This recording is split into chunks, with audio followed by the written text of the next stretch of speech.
Hey, what's up guys? This is Johan, and on this video I'll be doing a review of the IceCap auto top-off system that I've been using for the past month and a half.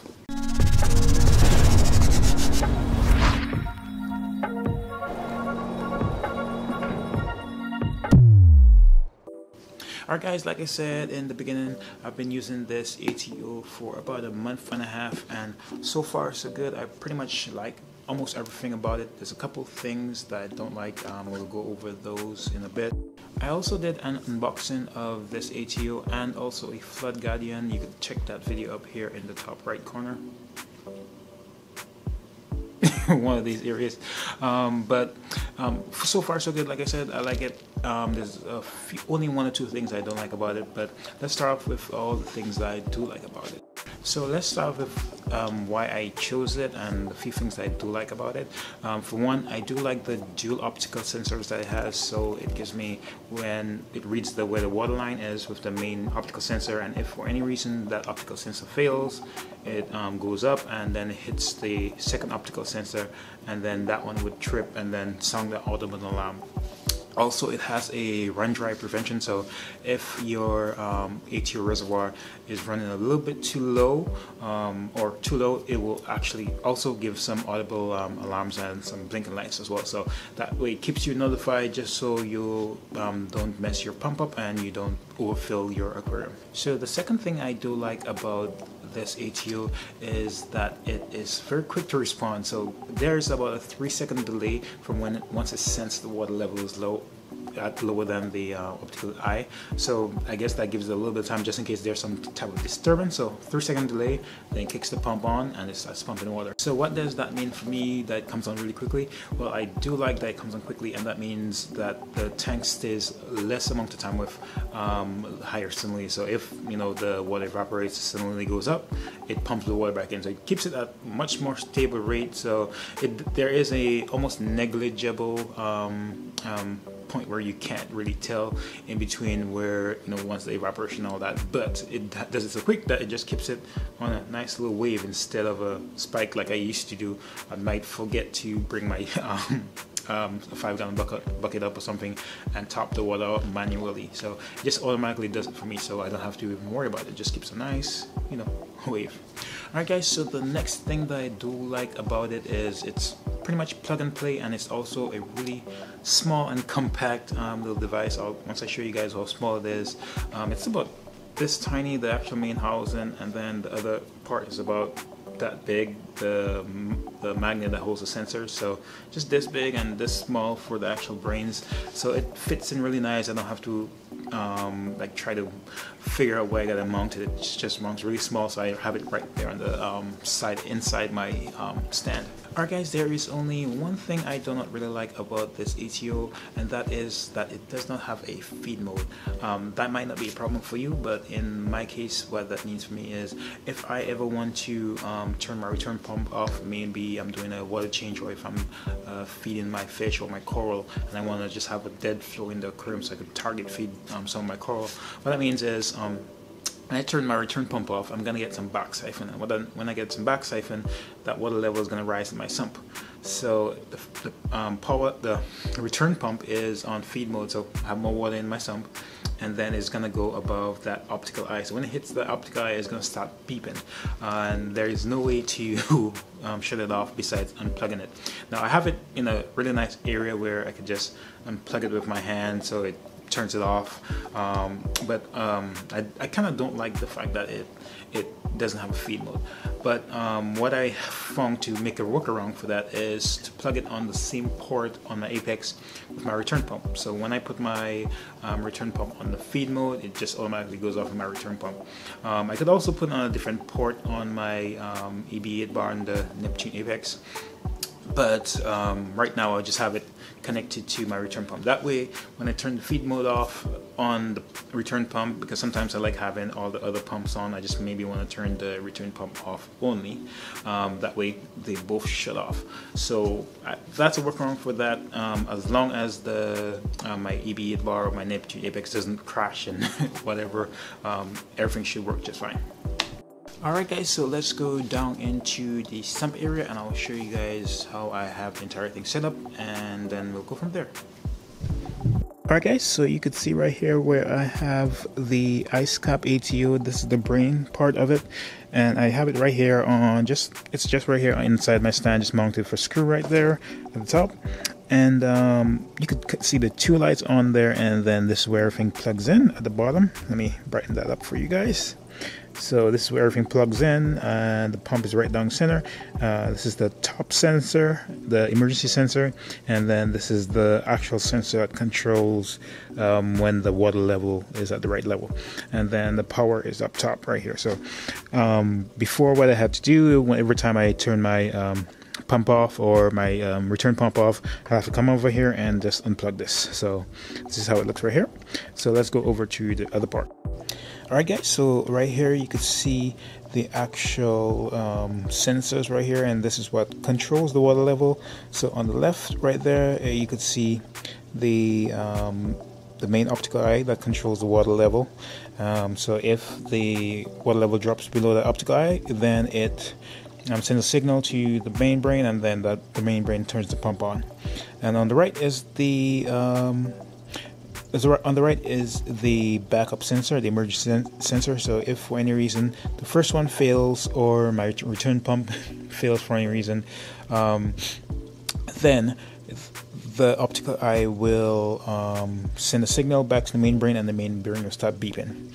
So I could show you guys that. So let's start with well, let me show you one more thing first.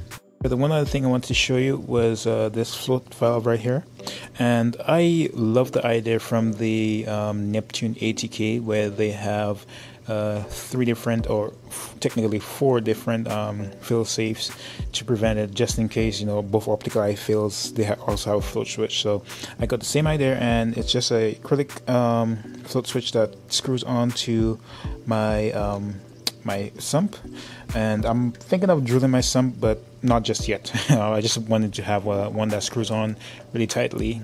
But anyways, so you can see my feed line comes in right here from my ATO pump, and it just comes in here. So if for any reason any of these two sensors fail, or both sensors fail for some odd reason, then this is going to prevent the water from pumping any higher. So just acts as a regular float switch. It goes up and down. So right now it's at its lowest level, and if for any reason everything fails, then it just shuts the entire system off, and then the ATO should be beeping, so I will know that this is, you know, it failed. Guys, so let me go ahead and demonstrate how it works. So let me pull this out of the water a bit right here. So it pulls it out of the water. Give it like 3 seconds. Alright, and you can see it started pumping right there. So now it's pumping water.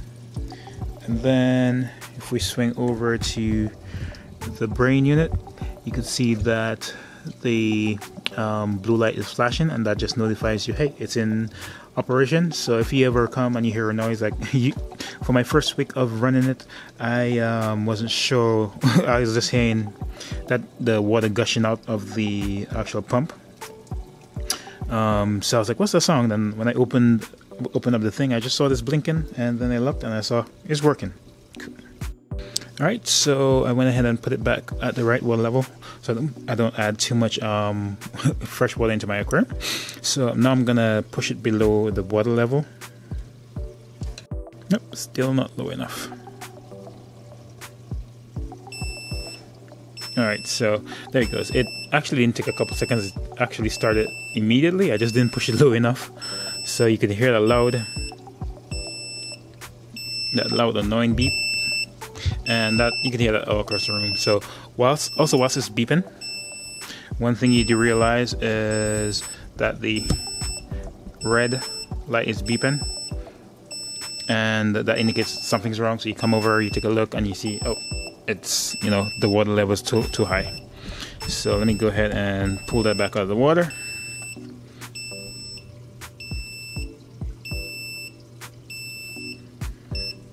And there you go, it stops beeping once it gets out of the water. Alright guys, so one other thing I wanted to show you guys here, this is in my ATO reservoir. You can see that blue connector right there.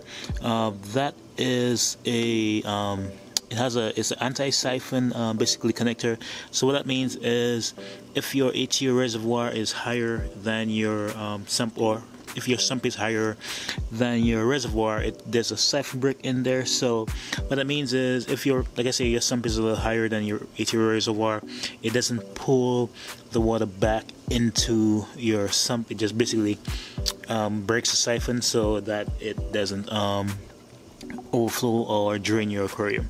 So let me go ahead and put it on so you guys can see what it looks like when you put that on.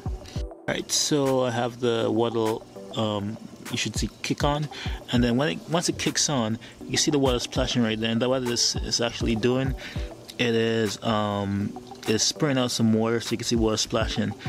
So that is basically a siphon brick. So now when you install this, you have to remember to install it with the siphon brick nozzle pointing down, so that you could see it spraying down back into the water. I made the mistake of have it point up when I first installed it, and it was splashing water out of my reservoir. So just one thing I wanted to show you guys. Not sure how well you can see the water spraying out, but you can kind of see it there, and you can kind of see it splashing in there. So let me go ahead and turn this off now.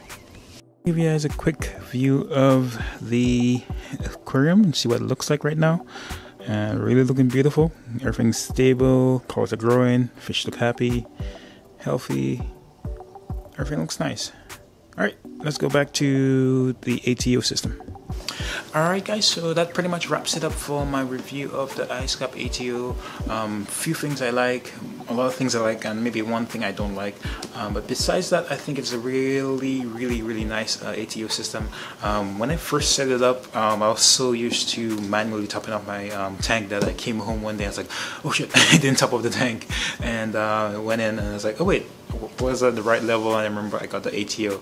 But it felt really weird for at least the first 2.5 weeks of me running it, that feeling a little bit uneasy of my aquarium is being automatically topped off and stuff like that. But it's something I should get used to, because I run automatic lights and a few different things that's automated. So this puts me a little bit at ease. Takes a little bit less of the workload I have to do when I get home from work or whatever. So makes it nice, smooth, and makes it very easy for me, at least easy on my aquarium, that I don't forget stuff. It doesn't make it hard where suddenly just doing this all week long. It's just nice and stable. So yeah guys, that pretty much wraps up this video. If you guys run this ATO or are interested, if you have any questions, go ahead and comment down below, and I'll try to answer as best as I can. And if anybody else out there is running this ATO, go ahead and comment down below and tell me what you guys think. But if you guys like this video guys, go ahead and hit that like button guys, and I'll catch you guys in the next one. And if you have not hit the subscribe button, go ahead and hit that. I'll have more videos to come every Sunday.